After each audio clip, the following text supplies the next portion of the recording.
ನಾವು ನಮ್ ಕೂದಲನ್ನ ಬಿಸಿಲು ಗಾಳಿ ಮಳೆ ಮತ್ತೆ ಧೂಳಿನಿಂದ ರಕ್ಷಿಸ್ಕೊಳ್ಳೋದು ತುಂಬಾ ಇಂಪಾರ್ಟೆಂಟ್ ಆಗುತ್ತೆ. ಈಗ ಕೆಲವರು ತಮ್ಮ ಕೂದಲಿನ ಅಂದ ಮತ್ತೆ ಸೌಂದರ್ಯನ ಹೆಚ್ಚಿಸ್ಕೊಳ್ಳೋಕೆ ಅಂತ ಡಿಫ್ರೆಂಟ್ ಆಗಿರುವಂತ ಶಾಂಪೂ, ಕಂಡೀಷನರ್ಸ್, ಸೀರಮ್ ಮತ್ತೆ ಹೇರ್ ಮಾಸ್ಕ್ ಎಲ್ಲ ಯೂಸ್ ಮಾಡ್ತಾರೆ. ಆದ್ರೆ ಇವೆಲ್ಲ ಆರ್ಟಿಫಿಷಿಯಲ್ ಆಗಿರೋದ್ರಿಂದ ಇದರಿಂದ ಸೈಡ್ ಎಫೆಕ್ಟ್ಸ್ ಕೂಡ ತುಂಬಾ ಇರುತ್ತೆ. ಇದರಿಂದ ಅವ್ರಿಗೆ ಹೇರ್ ಡ್ಯಾಮೇಜ್ ಆಗುವಂಥದ್ದು, ಸ್ಪ್ಲಿಟ್ಸ್ ಹೇರ್ ಆಗುವಂಥದ್ದು, ಕೂದಲು ತುಂಬಾ ಉದುರುವಂಥದ್ದು ಮತ್ತೆ ಬಿಳಿ ಕೂದಲು ಬರುವಂಥದ್ದು ಎಲ್ಲ ಆಗುತ್ತೆ. ಆದ್ರೆ ನಾವು ಹಿಂದಿನ ಕಾಲದಲ್ಲಿ ಈ ಯಾವುದು ಶಾಂಪೂ, ಸೀರಮ್ ಮತ್ತೆ ಕಂಡೀಷನರು ಯಾವ್ದು ಯೂಸ್ ಮಾಡ್ತಿರ್ಲಿಲ್ಲ. ಯಾಕೆ ಅಂದ್ರೆ ಹಿಂದಿನ ಕಾಲದಲ್ಲಿ ಇದು ಯಾವ್ದು ಇರ್ತಾ ಇರ್ಲಿಲ್ಲ. ಅವರೆಲ್ಲ ತಮ್ಮ ತಲೆಗೆ ಹರಳೆಣ್ಣೆ ಹಚ್ತಾ ಇದ್ರು, ಮತ್ತೆ ಅದನ್ನ ವಾಶ್ ಮಾಡಕ್ಕೆ ಅಂತ ಸೀಗೆಕಾಯಿ ಪುಡಿನ ಬಳಸ್ತಾ ಇದ್ರು. ಆದ್ರೂ ಅವ್ರ ಕೂದಲುಗಳು ತುಂಬಾ ಚೆನ್ನಾಗಿ ಒತ್ತೊತ್ತಾಗಿ ದಪ್ಪಾಗಿ ಶೈನಿಯಾಗಿ ಉದ್ದವಾಗಿರ್ತಾ ಇತ್ತು. ಮತ್ತೆ 60-70 ವರ್ಷ ಆದ್ರೂ ಅವ್ರ ಕೂದಲು ಕಪ್ಪಾಗೆ ಇರ್ತಾ ಇತ್ತು. ಹಾಯ್ ಹಲೋ, ಎಲ್ಲರಿಗೂ ನಮಸ್ಕಾರ. ಇಂದ್ರಾಣಿ ಧ್ರುವಸ್ ಯೂಟ್ಯೂಬ್ ಚಾನಲ್ಗೆ ಸ್ವಾಗತ. ನಾನ್ ಇವತ್ ನಿಮ್ಗೆ ನಮ್ಮ ಹಿಂದಿನವರು ಸೀಗೆಕಾಯಿ ಪುಡಿನ ಯಾಕೆ ಬಳಸ್ತಾ ಇದ್ರು, ಅದರ ಉಪಯೋಗ ಏನು ಅಂತ ನಾನು ಇವತ್ತು ನಿಮ್ಗೆ ತಿಳಿಸ್ಕೊಡ್ತೀನಿ. ನಮ್ ಸ್ಕ್ಯಾಲ್ಪ್ ಅಲ್ಲಿ ಬ್ಲಡ್ ಸರ್ಕ್ಯುಲೇಷನ್ ಇಂಪ್ರೂವ್ ಆಗಕ್ಕೆ ಮತ್ತೆ ನಮ್ಗೆ ಚೆನ್ನಾಗಿ ಕೂದಲು ಬೆಳೆಯಕ್ಕೆ ನಮ್ಗೆ vitamin A, C, D, K ಬೇಕು.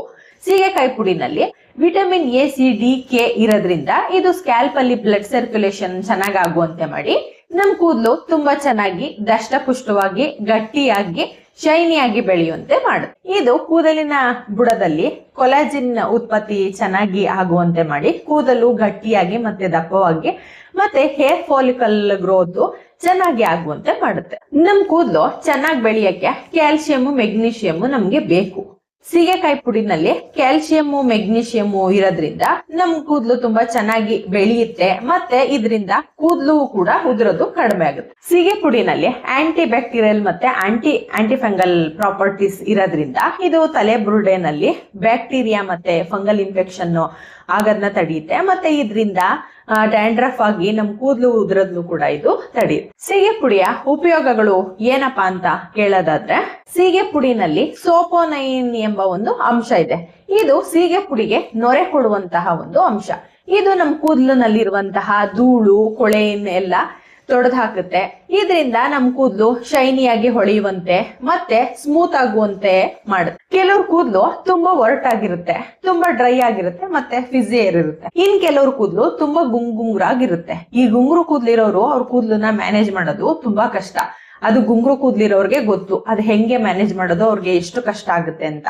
ನಾನು ಗುಂಗುರು ಕೂದಲನ್ನ ಹೇಗೆ ಬಾಚೋದು, ಅದನ್ನ ಮ್ಯಾನೇಜ್ ಮಾಡೋದು ಹೇಗೆ, ಅದನ್ನ ಬಾಚಕ್ಕೆ ಯಾವ ರೀತಿ ಬ್ರಷ್ ಮತ್ತೆ ಬಾಚಣಿಗೆನ ಯೂಸ್ ಮಾಡಬೇಕು, ಯಾವ ರೀತಿ ಬಾಚ್ಬೇಕು ಅನ್ನೋದ್ರ ಬಗ್ಗೆ ವಿಡಿಯೋ ಮಾಡಿದೀನಿ. ಅದನ್ನ ನೀವು ನೋಡಿದ್ರೆ ಗುಂಗುರು ಕೂದಲಿರೋರು ಹೇಗೆ ನಿಮ್ ಕೂದಲನ್ನ ಮೇಂಟೈನ್ ಮಾಡ್ಬೋದು ಅಂತ ನಿಮ್ಗೆ ಒಂದು ಐಡಿಯಾಸ್ ಬರುತ್ತೆ. ಸೀಗೆ ಪುಡಿ ನ್ಯಾಚುರಲ್ ಹೇರ್ ಕಂಡೀಷನರ್ ಆಗಿ ಕೆಲಸ ಮಾಡೋದ್ರಿಂದ ನಿಮ್ ಕೂದಲನ್ನ ಮೃದುವಾಗಿಸಿ ಶೈನಿಯಾಗಿ ಹೊಳೆಯುವಂತೆ ಮಾಡುತ್ತೆ ಮತ್ತು ನೀವು ಈಸಿಯಾಗಿ ತಲೆ ಬಾಚ್ಬೋದು.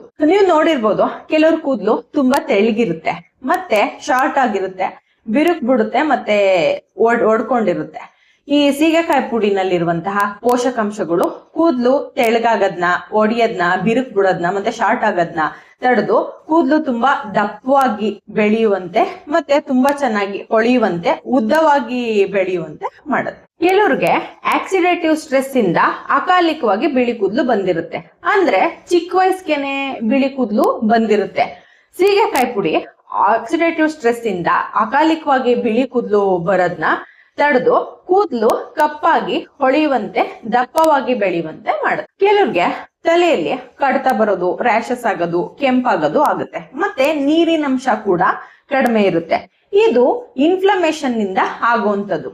ಸೀಗೆಕಾಯಿ ಪುಡಿನ ನೀವು ನಿಯಮಿತವಾಗಿ ಬಳಸೋದ್ರಿಂದ ಅದು ತಲೆ ಕೂದಲಿನಲ್ಲಿ ಇನ್ಫ್ಲಮೇಷನ್ ನ ಕಡಿಮೆ ಮಾಡಿ ರ್ಯಾಷಸ್ ಆಗೋದು, ಕೆಂಪಾಗೋದು ಮತ್ತೆ ಕಡಿತ ಬರೋದು ಇದೆಲ್ಲವನ್ನು ಕೂಡ ಕಡಿಮೆ ಮಾಡಿ ಕೂದಲು ತುಂಬಾ ಚೆನ್ನಾಗಿ ಬೆಳೆಯುವಂತೆ, ಡ್ಯಾಂಡ್ರಫ್ ಕಡಿಮೆ ಆಗುವಂತೆ ಮಾಡುತ್ತೆ. ಕೆಲವ್ರಿಗೆ ಕೂದಲು ಮಧ್ಯದಲ್ಲಿ ಬ್ರೇಕ್ ಆಗುವಂತದ್ದು, ವೇವಿ ಹೇರ್ ಇರುತ್ತೆ ಮತ್ತೆ ಗುಂಗುರು ಕೂದಲು ಇರುತ್ತೆ. ಈ ಸೀಗೆ ಪುಡಿ ನ್ಯಾಚುರಲ್ ಹೇರ್ ಕಂಡೀಷನರ್ ಆಗಿ ಕೆಲಸ ಮಾಡೋದ್ರಿಂದ ಈ ಕೂದಲು ಬ್ರೇಕ್ ಆಗುವಂತದ್ನ, ವೇವಿ ಹೇರ್ ಇರುವಂತದ್ನ ಮತ್ತೆ ಗುಂಗುರು ಕೂದಲು ಇರುವಂತದ್ನ ಇದನ್ನೆಲ್ಲ ಕಡಿಮೆ ಮಾಡಿ ಕೂದಲು ತುಂಬಾ ಸ್ಮೂತ್ ಆಗಿ ಶೈನಿಯಾಗಿ ಹೊಳೆಯುವಂತೆ ಮಾಡುತ್ತೆ. ನಾವು ತುಂಬಾ ಬಿಸಿಲಿರೋ ಕಡೆ, ಕಲುಷಿತ ವಾತಾವರಣ ಇರುವಂತ ಕಡೆ ಮತ್ತೆ ಟ್ರಾಫಿಕ್ ಇರುವಂತ ಕಡೆಗಳಲ್ಲಿ ತುಂಬಾ ಧೂಳು ಮತ್ತೆ ಈ ಹೊಗೆ ಎಲ್ಲ ಬರ್ತಾ ಇರುತ್ತೆ. ಆ ಕಡೆಗಳಲ್ಲೆಲ್ಲ ಕೆಲಸ ಮಾಡ್ತಾ ಇರೋರ ತಲೆನಲ್ಲಿ ತುಂಬಾ ಧೂಳು ಕೊಳೆ ಎಲ್ಲ ಮೆತ್ಕೊಂಡಿರುತ್ತೆ. ಮತ್ತೆ ಬಿಸಿಲಿನಲ್ಲಿ ಕೆಲಸ ಮಾಡ್ತಾ ಇರ್ತಾರಲ್ಲ ಯಾವಾಗ್ಲೂ ಅವ್ರಿಗೆ ಕೂದ್ಲೆಲ್ಲ ತುಂಬಾ ಡ್ರೈ ಆಗಿರುತ್ತೆ. ಮತ್ತೆ ಅವ್ರ ಕೂದ್ಲೆಲ್ಲ ತುಂಬಾ ಬೇಗ ಉದುರೋಗುವಂತದೆಲ್ಲ ಆಗುತ್ತೆ. ಸೀಗೆಕಾಯಿ ಪುಡಿನ ನಾವು ನಿಯಮಿತವಾಗಿ ನಮ್ಮ ಸ್ನಾನಕ್ಕೆ ಬಳಸೋದ್ರಿಂದ ಕಲುಷಿತ ವಾತಾವರಣದಿಂದ ಆಗುವಂತಹ ಧೂಳು ಕೊಳೆಯನ್ನೆಲ್ಲ ಅದು ತೊಡೆದಾಕುತ್ತೆ. ಮತ್ತೆ ನಾವು ಬಿಸಿಲಲ್ಲಿ ಕೆಲಸ ಮಾಡೋ ಜಾಗದಲ್ಲಿ ಆಗುವಂತಹ ಈ UV ರೇಸ್ ನಿಂದ ಆಗುವಂತಹ ಡ್ಯಾಮೇಜಸ್ ನ ಇದು ಕಡಿಮೆ ಮಾಡೋದ್ರಿಂದ ನಮ್ ಕೂದ್ಲು ಯಾವಾಗ್ಲೂ ತುಂಬಾ ಶೈನಿಯಾಗಿ ಹೊಳಿತಾ ಇರುತ್ತೆ. ಮತ್ತೆ ಡ್ರೈನೆಸ್ ಕೂಡ ಕಡಿಮೆ ಆಗುತ್ತೆ. ತುಂಬಾ ಚೆನ್ನಾಗಿ ನಮ್ಗೆ ಕೂದಲು ಬೆಳೆಯುತ್ತೆ. ಸೀಗೆಕಾಯಿ ಪುಡಿನ ನಾವು ನಿಯಮಿತವಾಗಿ ನಮ್ ಸ್ನಾನದಲ್ಲಿ ಬಳಸೋದ್ರಿಂದ ಸೀಬಮ್ ಪ್ರೊಡಕ್ಷನ್ ಚೆನ್ನಾಗಾಗುತ್ತೆ. ಮತ್ತೆ ನಮ್ ಕೂದಲಿನ ಬುಡದಲ್ಲಿ ತೇವಾಂಶನ ಕಂಡುಕೊಳ್ಳುತ್ತೆ. ಮತ್ತೆ ಮಾಯಿಶ್ಚರ್ ಆಗಿ ಇರುತ್ತೆ.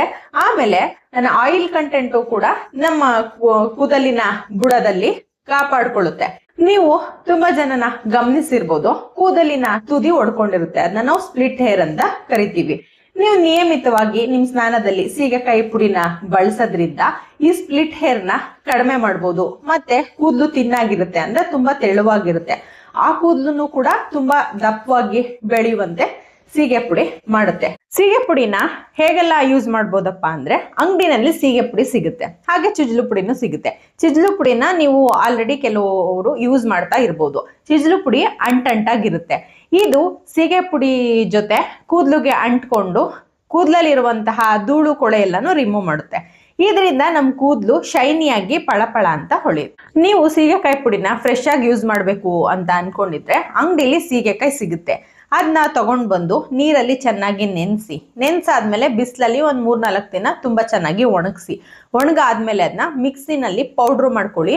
ಅಥವಾ ಸೀಗೆಕಾಯಿನ ಮಿಲ್ ಮಾಡುವಂತಹ ಮಿಲ್ಲೇ ಇದೆ, ಪುಡಿ ಮಾಡುವಂತಹ ಮಿಲ್ಲು, ಅದರಲ್ಲಿ ಮಿಲ್ ಮಾಡಿಸ್ಕೊಂಡ್ ಬಂದು ಯೂಸ್ ಮಾಡ್ಬೋದು. ನಿಮ್ಗೆ ಸೀಗೆಕಾಯಿ ಪುಡಿದು ಎಫೆಕ್ಟ್ ಚೆನ್ನಾಗಿ ಸಿಗ್ಬೇಕು ಅಂದ್ರೆ ಮೊಸರು, ಅಲೋವೆರಾ ಜೆಲ್ಲು, ಜೇನುತುಪ್ಪ ಇದು ಯಾವ್ದಾದ್ರು 3ರಲ್ಲಿ 1 ಜೊತೆ ಸೀಗೆಕಾಯಿ ಪುಡಿನ ಚೆನ್ನಾಗಿ ಪೇಸ್ಟ್ ತರ ಮಾಡ್ಕೊಂಡು ಸ್ನಾನಕ್ಕಿಂತ 1 ಅವರ್ ಮುಂಚೆ ಅದನ್ನ ತಲೆಗೆ ಹಚ್ಕೊಂಡು 1 ಅವರ್ ಆದ್ಮೇಲೆ ಸ್ನಾನ ಮಾಡೋದ್ರಿಂದ ಕೂದಲುಗೆ ಇದರಿಂದ ಒಳ್ಳೆ ಎಫೆಕ್ಟ್ ಸಿಗುತ್ತೆ. ಇನ್ನೊಂದು ಮೆಥಡ್ ಏನಪ್ಪಾ ಅಂದ್ರೆ, ಆಮ್ಲ ರಸದೊಂದಿಗೆ ಸೀಗೆಕಾಯಿ ಪುಡಿನ ಮಿಕ್ಸ್ ಮಾಡ್ಕೊಂಡು ಇದನ್ನು ಕೂಡ ಹೇರ್ ಮಾಸ್ಕ್ ಆಗಿ ಮಾಡ್ಕೊಂಡು ಇದನ್ನು ಕೂಡ ನೀವು ಟ್ರೈ ಮಾಡಿದ್ರೆ ಇದರಿಂದನೂ ಕೂಡ ಒಳ್ಳೆ ಎಫೆಕ್ಟ್ ಸಿಗುತ್ತೆ. ನೆಕ್ಸ್ಟ್, ಸೀಗೆಕಾಯಿ ಪುಡಿಯಿಂದ ಹೇರ್ ಮಾಸ್ಕ್ ಆಗಿ ನಾವು ಬಳಸಿದಾಗ ಅದು ಕೂದಲಿಗೆ ಅಂಟೋದಿಲ್ಲ, ಹಾಗಾಗಿ ಅಷ್ಟೊಂದು ಎಫೆಕ್ಟ್ ಸಿಗಲ್ಲ. ನಿಮ್ಗೆ ಸೀಗೆಕಾಯಿ ಪುಡಿ ಹೇರ್ ಮಾಸ್ಕ್ ಇಂದ ಒಳ್ಳೆ ಎಫೆಕ್ಟ್ ಸಿಗ್ಬೇಕು ಅಂದ್ರೆ ಏನ್ ಮಾಡಬಹುದಪ್ಪ ಅಂತಂದ್ರೆ, ಅಗಸೆ ಬೀಜನ ನೀರಲ್ಲಿ ಚೆನ್ನಾಗಿ ಬೇಯಿಸ್ಕೊಳ್ಳಿ. ಬೇಯಿಸಿದಾಗ ಅದು ಜೆಲ್ ತರ ಬರುತ್ತೆ. ಅದ್ರ ಜೊತೆ ಸೀಗೆಕಾಯಿ ಪುಡಿನ ಚೆನ್ನಾಗಿ ಪೇಸ್ಟ್ ತರ ಆಗೋ ಕನ್ಸಿಸ್ಟೆನ್ಸಿ ಬರೋವರೆಗೆ ಮಿಕ್ಸ್ ಮಾಡ್ಕೊಳ್ಳಿ. ಅದನ್ನ ಕೂದಲಿಗೆ ಅಪ್ಲೈ ಮಾಡೋದ್ರಿಂದ ಕೂದಲು ಚೆನ್ನಾಗಿ ಅಂಟುತ್ತೆ. ಮತ್ತೆ ಕೂದಲು ಸಹ ಒಳ್ಳೆ ಶೈನಿಂಗ್ ಬರುತ್ತೆ. ಇದ್ರ ಜೊತೆ ಮೆಂತ್ಯ ಪೇಸ್ಟ್ ಕೂಡ ನೀವು ಆಲ್ಟರ್ನೇಟ್ ಆಗಿ ಇದಕ್ಕೆ ಬಳಸ್ಬೋದು. ನಾನು ಇವಾಗ ಒಂದು ಮೆಥಡ್ ಹೇಳ್ಕೊಟ್ಟೆ ನಿಮ್ಗೆ, ಸೀಗೆಕಾಯಿ ಪುಡಿದು ಹೇರ್ ಮಾಸ್ಕು ಅಗಸೆ ಬೀಜ ಮತ್ತೆ ಮೆಂತ್ಯದ ಪೇಸ್ಟ್ ಜೊತೆ ಹೇರ್ ಮಾಸ್ಕ್ ಆಗಿ ಯೂಸ್ ಮಾಡೋದನ್ನ. ನೆಕ್ಸ್ಟ್ ನಾನು ನಿಮ್ಗೆ ಇನ್ನೊಂದು ಮೆಥಡ್ನ ಹೇಳ್ಕೊಡ್ತೀನಿ. ಆವಾಗ ನಾನು ಮೇಲೆ ಹೇಳಿದ ಮೆಥಡ್ ಅಂತೀನಿ, ಅವಾಗ ನೀವು ಈ ಮೆಥಡ್ನ ನೆನಪು ಮಾಡ್ಕೊಳ್ಳಿ. ಈಗ ನಾವು ಇದನ್ನ ಫೇಸ್ ಮಾಸ್ಕ್ ಆಗಿ ಯೂಸ್ ಮಾಡ್ಬೋದಾ ಅಂತ ನೀವು ಕೇಳ್ಬೋದು. ಹೌದು, ಸೀಗೆಕಾಯಿ ಪುಡಿನ ನಾವು ಫೇಸ್ ಮಾಸ್ಕ್ ಆಗಿ ನನ್ನ ಮೇಲೆ ಹೇಳಿದ ಅಗಸೆ ಬೀಜದ ಪೌಡ್ರು ಮತ್ತೆ ಮೆಂತ್ಯ ಪೌಡ್ರು ಜೊತೆ ನಾವು ಪೇಸ್ಟ್ ಮಾಡಿಕೊಂಡು ಫೇಸ್ ಪ್ಯಾಕ್ ಆಗಿನೂ ಕೂಡ ನಾವು ಯೂಸ್ ಮಾಡ್ಬೋದು. ಇದು ಪಿಂಪಲ್ಸು, ಬ್ಲ್ಯಾಕ್ ಹೆಡ್ಸು, ಸನ್ಬರ್ನು ಮತ್ತೆ ಸ್ಕಿನ್ ಟ್ಯಾನಿಂಗ್ ಆಗಿರೋರಿಗೆ ಇದು ತುಂಬಾ ಒಳ್ಳೆ ಎಫೆಕ್ಟ್ ಕೊಡುತ್ತೆ. ನಿಮ್ಗೆ ಏನಾದ್ರೂ ಅಗಸೆ ಬೀಜ ಸಿಗ್ಲಿಲ್ಲ ಅಂದ್ರೆ ತುಪ್ಪ ಎಲ್ಲರ ಮನೇಲೂ ಇದ್ದೇ ಇರುತ್ತೆ. ತುಪ್ಪದ ಜೊತೆನೂ ಕೂಡ ಸೀಗೆಕಾಯಿ ಪುಡಿನ ಮಿಕ್ಸ್ ಮಾಡಿಕೊಂಡು ತಿಕ್ ಪೇಸ್ಟ್ ಆಗಿ ಮಾಡಿಕೊಂಡು ಅದನ್ನು ಕೂಡ ನೀವು ಫೇಸ್ ಮಾಸ್ಕ್ ಆಗಿ ಯೂಸ್ ಮಾಡ್ಬೋದು. ನೀವು ಕಣ್ಣು ಉರಿಯಲ್ವಾ ಅಂತ ಕೇಳ್ತೀರಾ. ಇಲ್ಲ, ಕಣ್ಣಿಗೆ ಬೀಳದಂತೆ ಎಚ್ಚರ ವಹಿಸಿ ಯೂಸ್ ಮಾಡ್ಬೋದು, ಪ್ರತಿದಿನ ಯೂಸ್ ಮಾಡ್ಬೋದು. ಹೌದು, ಪ್ರತಿದಿನ ಇದನ್ನ ನೀವು ಬಳಸ್ಬೋದು, ಏನ್ ತೊಂದರೆ ಇಲ್ಲ. ಇದನ್ನ ನೀವು ಚರ್ಮಕ್ಕೆ ಯೂಸ್ ಮಾಡ್ಬೋದು ಅಂತ ಕೇಳ್ಬೋದು. ಹೌದು, ನಾನು ಮೇಲೆ ಹೇಳಿದ ಪಾಯಿಂಟ್ ನಂಬರ್ 5 ಮೆಥಡ್ ನಲ್ಲಿ ಇದನ್ನ ನೀವು ಪೇಸ್ಟ್ ತರ ಮಾಡಿಕೊಂಡು ನಿಮ್ಮ ಕೈ ಕಾಲು ತೊಡೆ ಕಂಕಳು ಸಂದಿಗೆಲ್ಲ ಪೇಸ್ಟ್ ತರ ಮಾಡ್ಕೊಂಡು ಹಚ್ಚೋದ್ರಿಂದ ಡೆಡ್ ಸ್ಕಿನ್ನು ಮತ್ತೆ ಡಾರ್ಕ್ ಕಲರ್ಡ್ ಸ್ಕಿನ್ನು ಎಲ್ಲ ರಿಮೂವ್ ಆಗುತ್ತೆ. ಮತ್ತೆ ನಮ್ಮ ಚರ್ಮ ಒಳ್ಳೆ ಕಲರ್ ಬರುತ್ತೆ. ಸೀಗೆಕಾಯಿ ಪುಡಿನ ತಲೆಗೆ ಹೇಗೆ ಹಚ್ಚೋದಪ್ಪ ಅಂತಂದ್ರೆ, ಇದನ್ನ ನೀರಿನಲ್ಲಿ ಚೆನ್ನಾಗಿ ಕಲಿಸ್ಕೊಳ್ಳಿ, ಪೇಸ್ಟ್ ತರ. ಅದನ್ನ ನಮ್ಮ ಕೂದಲಿನ ಬುಡಕ್ಕೆ ಚೆನ್ನಾಗಿ ಸೌರಿ, ಮತ್ತೆ ಕೂದಲನ್ನ ಗುಂಪು ಗುಂಪಾಗಿ ಎಳ್ಕೊಂಡು ಪ್ರತಿಯೊಂದು ಕೂದಲಿಗೂ ಆಗಂಗೆ ಚೆನ್ನಾಗಿ ಸೌರಬೇಕು. ಅದಾದ್ಮೇಲೆ ಒಂದು 20 ನಿಮಿಷ ಬಿಟ್ಟು ಚೆನ್ನಾಗಿ ಅದು ಕೂದಲಿಗೆಲ್ಲ ಹಿಡಿದ್ಮೇಲೆ ಅಂದ್ರೆ ಹೀರ್ಕೊಂಡ್ಮೇಲೆ ಸ್ನಾನ ಮಾಡೋದ್ರಿಂದ ನಿಮ್ಮ ಕೂದಲಿಗೆ ಒಳ್ಳೆ ಎಫೆಕ್ಟ್ ಸಿಗುತ್ತೆ. ಮತ್ತು ಕೂದಲು ಶೈನಿಯಾಗಿ ಪಳಪಳ ಅಂತ ಹೊಳೆಯುತ್ತೆ. ಕೂದಲಲ್ಲಿರುವಂತಹ ಧೂಳು, ಕೊಳೆ ಮತ್ತು ಆಯಿಲ್ ಎಲ್ಲ ಚೆನ್ನಾಗಿ ರಿಮೂವ್ ಆಗೋದ್ರಿಂದ ಕೂದಲು ತುಂಬ ಚೆನ್ನಾಗಿ ಕಾಣಿಸುತ್ತೆ. ಇದಿಷ್ಟು ಸೀಗೆಕಾಯಿ ಪುಡಿಯಿಂದ ನಮ್ಮ ಕೂದಲಿಗೆ ಆಗುವಂತಹ ಉಪಯೋಗಗಳು. ಹಾಗೆ ನಾನು ಫೇಸ್ ಮಾಸ್ಕ್ ಆಗಿಯೂ ಕೂಡ ಸೀಗೆಕಾಯಿ ಪುಡಿನ ಬಳಸ್ಬೋದು ಅಂತ ನಿಮಗೆ ತಿಳಿಸ್ಕೊಟ್ಟೆ. ನಮ್ಮ ಕೂದಲಿನ ಸೌಂದರ್ಯದ ಜೊತೆ ಮುಖದ ಸೌಂದರ್ಯನೂ ಕೂಡ ನಾವು ಸೀಗೆಕಾಯಿ ಪುಡಿಯಿಂದ ವೃದ್ಧಿಸ್ಕೊಳ್ಬೋದು.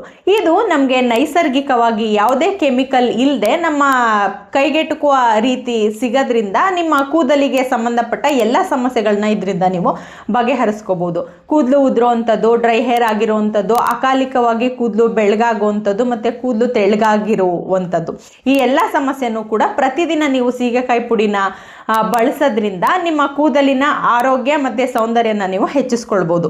ಈ ವಿಡಿಯೋ ನಿಮಗೆ ಇಷ್ಟ ಆಗಿದೆ ಅಂತ ಭಾವಿಸಿದ್ದೀನಿ. ಇಷ್ಟ ಆಗಿದ್ರೆ ನಿಮ್ಮ ಫ್ರೆಂಡ್ಸ್ ಆ್ಯಂಡ್ ಫ್ಯಾಮಿಲಿಗೆ ಶೇರ್ ಮಾಡಿ. ಇವತ್ತಿಂದನೇ ನೀವು ಸೀಗೆಕಾಯಿ ಪುಡಿನ ಬಳಸೋದನ್ನ ಶುರು ಮಾಡಿ ನಿಮ್ಮ ಕೂದಲಿನ ಸೌಂದರ್ಯನ ಹೆಚ್ಚಿಸ್ಕೊಳ್ಳಿ ಅಂತ ಹೇಳಕ್ಕೆ ಇಷ್ಟಪಡ್ತೀನಿ. ಮತ್ತು ಈ ವಿಡಿಯೋನ ಲೈಕ್ ಮಾಡಿ, ಕಮೆಂಟ್ ಮಾಡಿ, ಮತ್ತು ನಿಮ್ಮ ಫ್ರೆಂಡ್ಸ್ ಆ್ಯಂಡ್ ಫ್ಯಾಮಿಲಿಗೆ ಶೇರ್ ಮಾಡಿ. ಇಂದ್ರಾಣಿದ್ ರೋಸ್ ಯೂಟ್ಯೂಬ್ ಚಾನಲ್ನ ಸಬ್ಸ್ಕ್ರೈಬ್ ಮಾಡ್ಕೊಳ್ಳಿ. ಇನ್ಯಾವುದಾದ್ರೂ ವಿಡಿಯೋ ನಿಮಗೆ ಬೇಕು ಅನಿಸಿದ್ರೆ, ಇಂಥ ವಿಡಿಯೋ ಬೇಕು ಅಂತ ನನಗೆ ಕಮೆಂಟ್ ಮಾಡಿ ತಿಳಿಸಿ. ನಾನು ಆ ವಿಡಿಯೋ ಮಾಡೋಕ್ಕೆ ಟ್ರೈ ಮಾಡ್ತೀನಿ. ನಿಮ್ಮೆಲ್ಲರ ಪ್ರೀತಿ, ವಿಶ್ವಾಸ, ಪ್ರೋತ್ಸಾಹ ನನ್ನ ಮೇಲೆ ಹೀಗೆ ಇರಲಿ. ನನ್ನ ವಿಡಿಯೋನ ನೋಡಿದ್ದಕ್ಕೆ ನಿಮಗೆ ಥ್ಯಾಂಕ್ಸ್.